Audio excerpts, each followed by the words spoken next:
Donc moi je vais essayer de parler de la gouvernance dans le secteur public et non marchand, en essayant aussi de ne pas répéter ce qui vient d'être dit avec brio par les deux prédécesseurs, donc j'ai un petit peu adapté mon exposé. Le but que je vais essayer de poursuivre aujourd'hui, c'est de prendre les règles applicables au secteur privé, les règles applicables dans le secteur public, et essayer de voir dans quelle mesure elles sont identiques ou différentes, et quelle est la différence entre la pratique de l'un et la pratique de l'autre. Alors, il faut d'abord noter que, pour commencer, donc je vous passe les définitions qui ont été faites avant à une brio, donc ça je pense qu'on peut avancer. Il faut d'abord noter qu'au niveau juridique, en termes de bonne gouvernance, les cadres sont malheureusement très très différents entre secteur privé et secteur public, et non marchand. Donc dans le secteur privé, je dirais de manière très schématique, on a des structures de sociétés commerciales connues, classiques, SA, SPRL, etc. Et le code légal et les codes de bonne gouvernance existent et accordent une grande importance. Donc je dis, le cadre légal accorde une grande importance à la bonne gouvernance. Donc par exemple, le code des sociétés impose aux sociétés cotées en bourse de respecter un code de bonne gouvernance, dit code d'AMS, mais donc ça il faut vraiment noter, c'est que dans le secteur privé, la loi est claire et accorde un grand focus là-dessus. À l'inverse, dans le secteur non marchand et public, c'est plus compliqué parce que dans le secteur non marchand, c'est la loi sur les ASBL, qui est globalement muette sur la gouvernance, la bonne gouvernance, qui prévoit les organes de base, mais c'est extrêmement simple. Et le secteur public, c'est encore plus compliqué, parce qu'il n'y a pas une forme juridique claire, puisque le secteur public agit parfois par le ministère, le département d'État, agit parfois via un parastatal, qui est parfois type A, parfois type B, donc il y a parfois un CA, parfois pas de CA, agit parfois via une intercommunale ou ce qu'on appelle une association chapitre 12 pour le CBAS, par exemple, ERIS et des choses comme ça, parfois des ASBL communales, et parfois encore des sociétés anonymes. Et donc déjà le cadre, vous voyez que le cadre public, lui, il n'y a pas de cadre public. Il y a autant de structures possibles que de cadres juridiques, et il n'y a pas de réglementation uniforme, claire, de la bonne gouvernance. Alors la bonne gouvernance est pourtant souvent au cœur, je dirais, des débats et des discours, des programmes politiques, mais malheureusement, on constate qu'on a une multitude de règles, donc beaucoup de règles existent, assez diversifiées, mais qui ne sont pas des règles d'ensemble, pas une vision globale, mais des réactions à un scandale. Tout d'un coup, on est choqué par ça, hop, on légifère, on sur-légifère à la limite dans l'émotion sur quelque chose, mais il n'y a aucun code de règles. Si je prends rien qu'un exemple tout récent sur les grands débats qui ont animé les 12 derniers mois sur les rémunérations, tout à coup les rémunérations devenaient le sujet principal. Souvenez-vous, je ne sais pas si vous vous souvenez de ça, mais il y a 10 ans, plus ou moins, un gouvernement Verhofstadt se met en place, avec la même coalition que celle qui sortait grosso modo. Et là, c'était l'époque de la réforme Copernic, et on allait attirer les meilleurs managers dans le public grâce à des salaires identiques à ceux du privé. C'était vraiment la mode, réforme Copernic. On avait payé cher au public pour attirer les meilleurs. 10 ans plus tard, même parti politique, souvent même ministre autour de la table, hein, je veux dire, on avait des failles vraiment, 3 quarts étaient les mêmes. La rémunération devient un problème majeur. Tous les hauts salaires sont vus comme étant extrêmement choquants et on légifère. On légifère comment? Au fédéral, on dit maximum de 290 000 euros, sauf exception. Récemment, on l'a vu à la Banque nationale. À la région Wallonne, on dit maximum 245 000 euros. Pourquoi pas, hein, mais pourquoi la différence? En Flandre, on dit maximum le même salaire que Chris Peters. Pourquoi pas non plus, mais je veux dire. Donc, vous voyez, tout ça vous montre à quel point, dans le public, il n'y a pas une règle, il n'y a pas une réflexion d'ensemble, il y a une multitude de règles qui réagissent à des scandales, à des problèmes, et ça manque de cohérence, alors que dans le privé, on a vraiment le code de société, le code d'AMS, le code BEUS qui s'appliquent et qui sont extrêmement clairs. Alors mon but, c'était aujourd'hui d'essayer de prendre quelques principes de bonne gouvernance, qui sont reconnus comme étant, entre guillemets, universels, et de voir comment ils s'appliquent, enfin, ceux qu'ils sont d'abord, et la différence d'application entre le privé et le public et non marchand. Donc d'abord, retenons, comme ça a été dit juste avant, mais l'organe phare de l'entreprise en termes de gouvernance, c'est le CA. C'est vraiment le CA sur lequel on doit attirer l'attention, vu son rôle, et je reviendrai un peu plus tard, même si on l'a déjà en partie dit. Alors, la première règle frappante en termes de bonne gouvernance, c'est la nomination d'administrateurs. Donc, que disent les codes de bonne gouvernance? D'abord, c'est que celui qui veut devenir administrateur, qui en propose de devenir administrateur, s'informe préalablement. C'est vraiment un peu le b.a.-ba, ça paraît assez évident, mais donc on s'informe, un profil doit être fait, on cherche des compétences diversifiées, et celui qui est candidat s'informe sur l'entreprise et s'informe sur la question de savoir si son profil à lui correspond à ces diversités-là.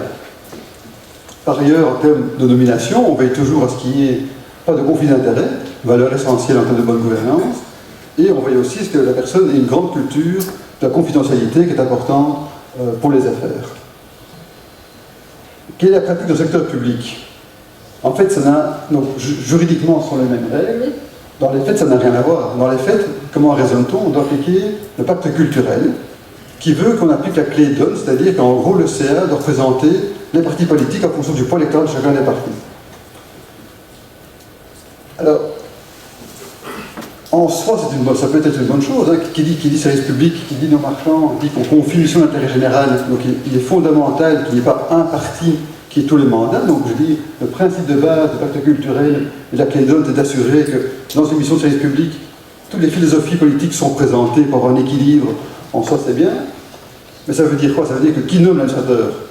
Pas l'AG, pas le CA lui-même, pas du tout. On demande à chacun des partis, désigne-moi quelqu'un. Tu as le droit à 3 représentants, désigne-en 3. Toi, tu as un droit à 1, toi, tu as un droit à 4. Ça veut dire quoi concrètement? Ça veut dire qu'on n'a jamais une réflexion globale sur les compétences qu'il faut avoir. On ne sait pas qui nomme qui. On ne sait pas. On ne sait pas non plus. Je dis, celui qui nomme, c'est pas l'AG, c'est pas la loi qui dit que c'est l'AG ou le CA qui choisit ou qui coopte, pas du tout. Chacun des partis désigne lui-même, chaque parti a sa procédure à lui interne, chaque parti ignore qui l'autre va désigner, et donc on arrive à une assemblée hétéroclite, et si on a de la chance, le CA sera bon, si on n'a pas de chance, il sera mauvais.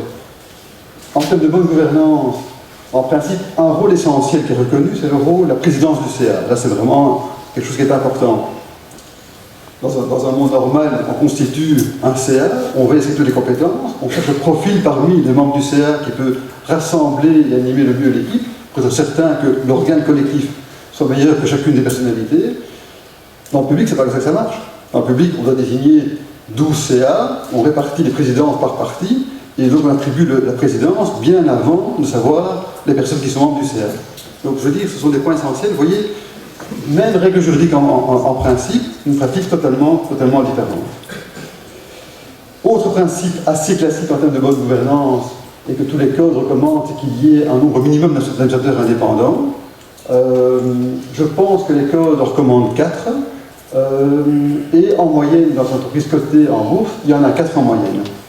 Dans le secteur public, la vérité est qu'il y a extrêmement peu d'administrateurs indépendants, et quand on en trouve un de temps en temps, c'est souvent une manière de rattraper quelqu'un qui n'a pas droit à être nommé en vertu de la clé Dunn. Donc là, c'est une autre différence assez frappante.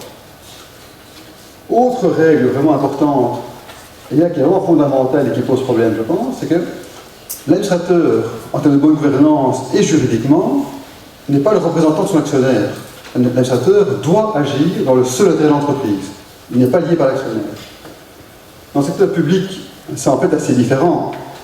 Chacun est désigné par son parti et rend compte et reçoit des mandats bien souvent impératifs de son parti. Et donc il y a vraiment là une très très grande différence entre le droit et la pratique. Et si j'étais un tout petit peu sarcastique ce matin, c'est les rares cas où c'est normal que ça choque. Donc je veux dire, pourquoi je dis ça? Prenez l'exemple qui a fait scandale il n'y a pas si longtemps, l'affaire Tectéo avec Vers l'avenir. Les administrateurs d'un certain parti ont reçu un mandat impératif de leur parti de voter contre. Eux en avaient conscience qu'il fallait le faire. Ils l'ont fait, donc ils ont agi selon leur conviction de l'entreprise, et ils ont été démissionnés 2 jours plus tard. Donc c'est pour vous dire à quel point il y a aussi une grande différence. Par rapport à la taille du conseil, bon, on en a parlé tout à l'heure dans l'exposé précédent, donc on l'a dit, en termes de bonne gouvernance, il n'y a pas de règle absolue. Donc je veux dire, on dit toujours qu'il faut une taille, et tout à l'heure on l'a dit entre 6 et 12. Je pense qu'on peut effectivement accepter ça. La vérité, c'est que dans le secteur public, on est bien souvent avec des conseils plus importants que ceux-là, pour différentes raisons. Prenez l'exemple d'une intercommunale, par exemple. Imaginons que c'est simple que 2 communes. Dans chacune des communes, il faut s'assurer que chacun des partis des représentants. Forcément, on fait l'un plus l'autre, on arrive facilement à des tailles de 15, 20, 25. Ou alors parfois on essaye, dans la bonne gouvernance, de limiter les structures. Alors on fait des fusions, mais quand on fusionne, généralement ce qu'on fait c'est qu'on additionne les deux CA, donc on a des CA de 50, 60 personnes, et ce n'est hélas pas une exception. Alors un point cardinal, sur lequel je voudrais un petit peu insister, c'est la question de la discrétion. Véritablement, quand vous êtes administrateur d'une entreprise, la discrétion, la confidentialité des débats est un élément vraiment fondamental. Dans le secteur public, il est évident que ce n'est pas respecté. Tout à l'heure, Daniel Lézy a donné un exemple d'un administrateur qui avait annoncé la faillite d'un hôpital, même sans réalité. C'est clair que le secteur public est habitué pour faire des flux dans la presse en permanence. Alors, je pense qu'en réalité, le problème est plus compliqué qu'il n'y paraît. Parce que, si vous prenez un service public, au départ, il est géré par le gouvernement, au départ, et son ministère. Quand on est géré sous cette forme-là, le gouvernement rencontre le Parlement et tout est public. Et puis tout à coup, on décide, pour des raisons de bonne gestion, on se dit, on arrête de faire comme ça, on va créer une structure qui, elle, va le gérer. Cette structure, par exemple, une société anonyme, n'importe quoi, dès le moment où on passe du schéma public au schéma d'une structure type SA, l'administrateur devient soumis au devoir de confidentialité, alors que la même mission gérée par l'État, qui arrive au départ par l'État lui-même, n'est pas confidentielle. Ce que je veux dire par là, c'est qu'il est fondamental dans le public, je pense, d'acquérir une culture de la confidentialité, mais dans le même temps, il faut admettre que quand on gère des données publiques, quand on gère le non marchand et les financements conséquents du public, il y a quand même un devoir de transparence aussi. La forme juridique qui est choisie pour gouverner ne peut pas faire abstraction du devoir de transparence nécessaire pour l'émission de service public. Et donc là, il y a, je pense, pourquoi j'insiste là-dessus, c'est pour essayer d'illustrer le fait qu'il y a en théorie un cadre juridique qui est identique dans le privé et dans le public. Il y a une pratique qui est fondamentalement différente, mais qui n'a pas une réflexion d'ensemble. Or, parfois, il faut des règles identiques, il y a une pratique identique, mais parfois il faudrait des règles peut-être spécifiques pour tenir compte du caractère public ou non marchand du service et du financement public, et qui requiert, lui, une plus grande transparence. Alors tout à l'heure, on a parlé vaguement du rôle du CA, et je voudrais un petit peu insister là-dessus. En principe, le CA, c'est vraiment l'organe fondamental. C'est lui qui a fait la stratégie. Tout à l'heure, on a dit qu'on espérait faire 60%, on est plutôt à 30%. Bon, en pratique, c'est plutôt 10%, 5%. Je dis vraiment, l'élément fondamental de stratégie est très souvent absent. Ça, c'est le premier rôle, bon, voilà la pratique. Nommer la direction générale. Soyons clairs, dans le secteur public, bien souvent, il y a des accords plus importants qui sont pris parfois ailleurs que dans le CA qui imposent les candidats. Fixer une pratique de rémunération de recrutement et évaluer le management. Alors,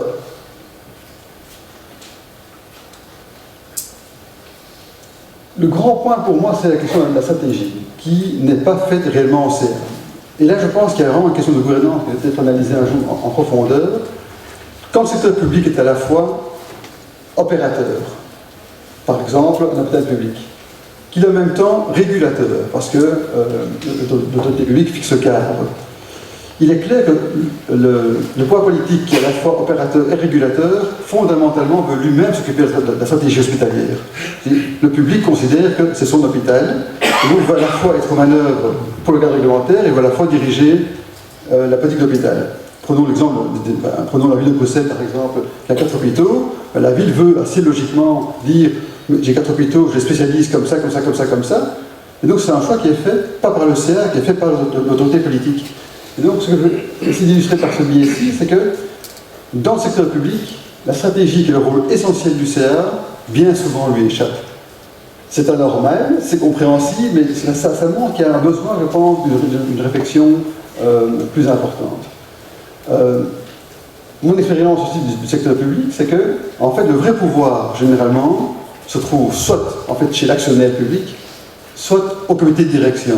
Là, on sent vraiment qu'il y a une compétence interne et un pouvoir, un CA qui doit être essentiel et qui l'est beaucoup moins, et l'actionnaire qui joue un rôle important. Je ne sais pas qui siège dans un CA d'entreprise publique, mais allez, en principe, dans un hôpital, par exemple, on sait que, en moyenne, j'ignore les chiffres, mais à mon avis, les ressources humaines doivent peser plus ou moins 65%, 70% du budget. Donc c'est clair que dans un CA, la stratégie, les questions clés tournent essentiellement au niveau des ressources humaines. Moi, je n'ai jamais vu un CA public, ou rarement vu un CA public, où on demandait à un moment donné, dans l'hôpital, quelles sont les personnes clés de l'hôpital, quel est le plan de succession, comment on les conserve, comment on les forme, quel est le reporting, quelle est l'évaluation. C'est toutes des questions qui paraissent évidentes et qu'on ne voit pas dans la pratique. De même, je n'ai jamais vu, pourtant en termes de bonne gouvernance, c'est un principe essentiel aussi, je n'ai jamais vu qu'on évalue les membres du CA, qu'on évalue le CA. Or, un CA doit lui aussi, bien sûr, être évalué. La pratique de formation est évidemment essentielle. Dans le monde hospitalier, tout le monde sait, c'est quand même un monde extrêmement réglementé, extrêmement complexe, dans lequel il faut des compétences objectivement pas toujours faciles à obtenir. La formation est essentielle, je n'en dirai pas plus puisque je sais qu'un exposé qui suit ne consacre rien qu'à cette thématique-là, mais c'est vraiment un maillon faible, je pense, de la gouvernance publique. Alors, mon exposé pourrait paraître, entre guillemets, uniquement à charge, et je voudrais alors, quand même, à la fin de mon temps, essayer d'un tout petit peu atténuer l'impression. Ce que je veux vraiment faire passer comme message aujourd'hui, c'est que la pratique sur des points essentiels est trop différente. Trop différente. Dans mon esprit, le secteur public et non marchand devrait avoir une gouvernance renforcée par rapport au secteur privé. Pourquoi je dis renforcée? Parce que je pense que tous les principes essentiels de bonne gouvernance privée doivent s'y appliquer par définition, parce que la mission de base du secteur public, c'est de gérer la mission qui lui est confiée, et donc doit être une gouvernance irréprochable, mais qu'il faut aussi réfléchir aux particularités. Et la particularité, c'est qu'elle a une mission de service public, et que donc il faut veiller à la diversité des opinions. Et donc la clé d'homme, qui paraît parfois un petit peu le fardeau le plus complet, est en fait quelque chose d'important aussi. Donc il faut, je pense, réussir à avoir une réflexion d'ensemble et globale pour associer les deux. Mais j'insiste beaucoup, pour moi, le secteur public doit être exemplaire, encore plus exemplaire, et doit impérativement respecter les règles du privé et être adapté, mais adapté de manière limitée. Alors je voudrais quand même un tout petit peu, aussi un tout petit peu nuancer certaines choses. Parfois, dans le secteur public, on pense qu'on est tellement différent par rapport au secteur général qu'on ne peut pas identifier au secteur privé qui, lui, recherche uniquement l'intérêt, le profit, l'intérêt de l'actionnaire. Je pense que ce serait un petit peu trop simpliste dans la mesure où le secteur privé, certes, bien entendu, recherche l'intérêt de l'actionnaire avant toute chose, c'est sa mission, c'est légitime, mais le secteur privé lui-même est quand même un secteur qui est lui aussi confronté aux débats sociétaux. On voit bien que de plus en plus les contraintes environnementales, les contraintes sociales, les mouvements de consommateurs, les ONG font une pression sur le monde privé qui fait qu'à un moment donné, le secteur privé, même s'il recherche uniquement l'intérêt de l'actionnaire en principe, est de plus en plus confronté aux débats sociétaux. Et donc, je dis juste ça pour que on ne pense pas que la différence est forcément énorme en termes de gouvernance entre l'un et l'autre. Et donc, mon plaidoyer d'aujourd'hui, c'est quoi? C'est d'essayer de montrer qu'il y a un problème, parce que quand il y a un cadre juridique clair, une pratique qui ne respecte pas, c'est qu'il y a un problème. Le problème existe en partie pour des bonnes raisons, il y a des particularités dont il faut tenir compte. Et donc mon plaidoyer d'aujourd'hui, c'est de dire qu'il faut impérativement une vraie réflexion globale pour qu'il y ait un code de gouvernance qui soit rédigé, qui soit établi, qui soit uniforme pour le secteur public et non marchand, à l'instar des codes qui existent dans le secteur privé. Et voilà, moi je voulais juste vous dire ça aujourd'hui, rien d'autre. Merci.